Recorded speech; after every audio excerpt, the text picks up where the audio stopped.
আমি এই জাদুর সবুজ পানিগুলো খেয়ে আপেল হতে চাই, যেন আমার বোন আমাকে লুকোচুরি খেলার সময় খুঁজে না পায়। আরে ভাই কোথায় গেল? আমি তো তাকে খুঁজে পাচ্ছি না। এখানে তো দেখছি বড় একটা আপেল পড়ে আছে। আচ্ছা আগে ভাইকে খুঁজে বের করি। মা তুমি আমাকে খেও না, আমি রাজু। আরে রাজু তুমি আপেল কিভাবে হলে? মা আমি জাদুর পানি খেয়ে আপেল হয়েছি। আরে মিষ্টি তুমি স্কুলে ললিপপ খাচ্ছ কেন? তোমাদের কেন নিষেধ করা হয়েছে স্কুলের ভিতরে কোনো খাবার আনা যাবে না। ম্যাম এটা আমাকে মিন্টু দিয়েছে। না ম্যাম, মিষ্টি মিথ্যে কথা বলছে। ম্যাম মিন্টুর ব্যাগে অনেক ললিপপ এবং চকলেট রয়েছে।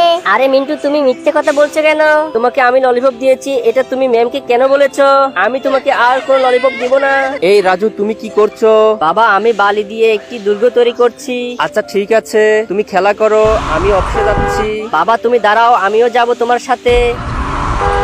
এ কি, আমার মোটরসাইকেলটা তো বালিতে আটকে গেছে। বাবা তুমি কোথায়, আমাকে নিয়ে যাও। মা আমার মোটরসাইকেলটা বালিতে আটকে গেছে। আচ্ছা রাজু তুমি ঘরে ফিরে যাও, এখন তোমার বাবা চলে আসবে। আরে ভাই জুতাটা কিভাবে খেয়ে ফেললো? এখন দেখছি বিমানটাও খেয়ে ফেলছে। আচ্ছা আমিও আমার খেলনা গাড়িটা খেয়ে দেখি। এ তো অনেক শক্ত, আমার দাঁত ব্যথা করছে।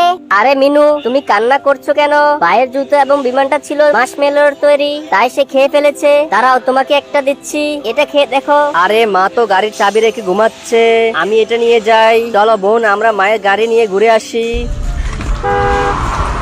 পুলিশ ভাই আমার গাড়িটা এবং আমার বাচ্চারা নেই, দয়া করে তাদেরকে খুঁজে পেতে সাহায্য করুন। বাচ্চারা থামো, তোমরা এখনো অনেক ছোট, তোমরা বড়দের গাড়ি চালাতে পারবে না। বাচ্চারা এটা তোমাদের গাড়ি, তোমরা এটা নিয়ে খেলা করতে পারো।